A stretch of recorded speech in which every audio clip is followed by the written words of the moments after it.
si Juan de la Cruz, wala man nimo na utangan. Malipay si Juan de la Cruz, gihatagan nimo kwarta. Nakakwarta man siya. Pero ang imong giutangan nga si Pedro, magkagubot jud mo kay singlon man gyud ka ni Pedro. Dili ka pwede mo ingon nga nagbayad naman kudro. Ingon ka si Pedro nga, wa pa ka nagbayad. Moingon na po ka nga, nagbayad na lagi ko. 500 ang akong nabayaran. Moingon na po si Pedro, wala lagi, mag-abot na karon sa kapitan. Moingon na po ka, nagbayad na lagi ko. Kaya gani ang resibo. Ako basa karon sa resibo kay resibo man sa tindahan ni Juan de la Cruz. Di, nalipay si Juan de la Cruz. Si Pedro, suko ni mo. Di si mistro na sa Ginoo. Nalipay ang pari nga imong gisugiran sa imong sala nga tinaguan. Hibaw-an na mahino niya imong sikreto. Ang Dios nga imong gisadaan mga igala. Wala malipay nimo. Nasuko ang Dios nimo. Mangutan ako nimo, mapasaylo ka ba sa imong sala sa Dios? Dili ka mapasaylo. Tuman nimo sa pari gisugid imong sala. Di ba nasabtan ninyo?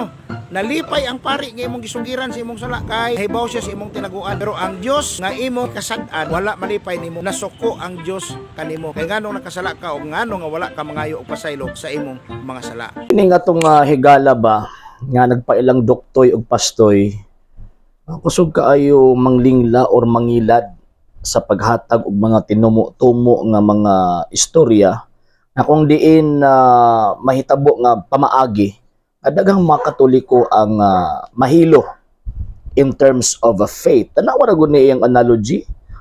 Tama ba ang analogy para sa sakramento sa gitawag og kumpisal? Dili, tudloan na ning atong amigo. Ang sakramento sa kumpisal mao kana ang sakramento nga diin ang sala sa usa ka tawo nga isugi didto sa pari sa Dios. Ang Dios maoy mo pasaylo. Dili tong tawag ining pari. Ang ginahimo lang sa pari, gina-invoke niya ang authority na gihatag niya ni Kristo mismo nga si bisan kinsang sala nga mapasaylo kini mapasaylo apan kung dili kini pasayloon dili usab kini mapasaylo. St. John chapter 20 verse 21 to 23. So kanang ang pari pag maminaw na sa gitawag og sala nga isugid sa usa ka gitawag og Katoliko, pag muhatag nag-absolusyon, muhatag nagpasaylo, kanang iyang pagpasaylo dili iya kung dili in the name of God. Mabitomingon ang pari nga subala sa gahom maghihatag kanako sa Santa Iglesia Katolika, ako nagapasaylo kanimo sa ngalan sa Amahan, sa Anak ug sa Espiritu Santo. Di masumingon nga sa ngalan nako ug sumala pa nako. Kung mingon ang pari ana, mingon siya sumala nako, tama na yung example to eh. Kaduha, ang mga Katoliko basta mangumpisal, wala man nakasala sa pari. Nakasala man na sa Dios. Sama ba kang tawag ining kang David ba nangumpisal dito kang Natan? Di ba? Wato basahon ang malaang kasulatan, wala man direkta sa Dios si tawag ining si David ni agi man kang Natan. Kabtong mga higala ni Job. Job chapter 42 verse 8. Oh, wa sila paminawa sa Dios. When nagipadala sila halad niya pagkahuman ang pag-ampo ni Job mo iyang dunggon. Wala kung idirekta sa Dios, masuko ang Dios. In St. John chapter 9 verse 31, ingon pa ni Ginoong Jesucristo nga ang Dios dili mamati sa mga taong makasasala. Apan tagdo niya kadtong mga tao nga nagtuman sa iyang gisugo kanila. Kinsa man ang mga tawhana, Malakias 2:7 and tawag ining Isaiah chapter 61 verse 6. Mao nang gitawag og mga pari.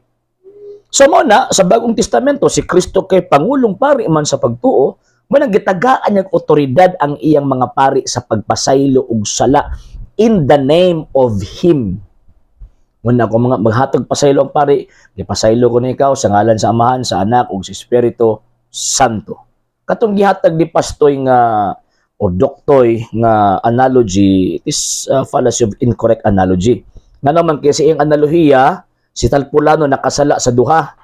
Nangayo sa pasaylo dito kang tawag ini nga Juan de la Cruz pero kang Pedro wa sa nagapayag pasaylo o na-impas dito kang Juan de la Cruz pero kang Pedro tawag ining wala. Dili man ingon ana ang sa kumpisal. Ngano man kay kung ang kumpisal ang tama nga gitawag og analogy nga nangayo ka og pasaylo giagi nimo sa chief of staff, nangayo kag pasaylo sa mayor giagi nimo sa chief of staff. So kung mo anak tong chief of staff, oh sige, sa ngalan sa mayor gipasaylo na ka. Oh. So question, napasaylo pa sa mayor? Yes. Ngano man kay ang tingog chief of staff sama ra pud sa tingog sa mayor. Mao pud na mga pari. Pag dito ta mga pasaylo, atong mga sala nga kalapasan ngadto sa Dios. O pag sa parit na mo doon nga iyahang mga alagad, ayun, pasayloon ta in the name of God.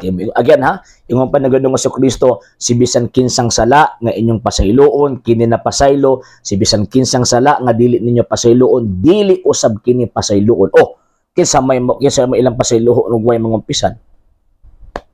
Doktoy man ta ni pero ambot ang panabot gibutang mas lapalapa.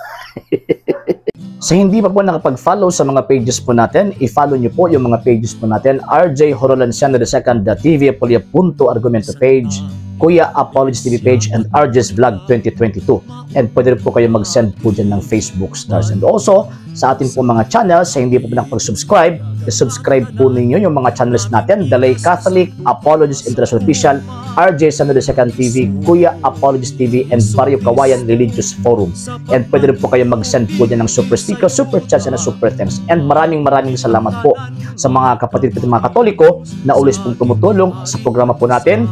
Maraming salamat po. Nang dahil po sa tulong at suporta po ninyo, ang programa pong ito, until now, andito pa rin po sa social media. And until now din po, nangangailangan pa rin po tayo sa tulong at suporta po ninyo dahil wala po kami magagawa rito mga sir, mga ma'am, kung wala po yung tulong at suporta po ninyo. Sa gusto pong tumulong, sa gusto pong sumuporta, pwede po ninyong ipadala ang tulong at suporta po ninyo sa pamamagitan po ng ating mga account numbers dyan po sa ating pong screen.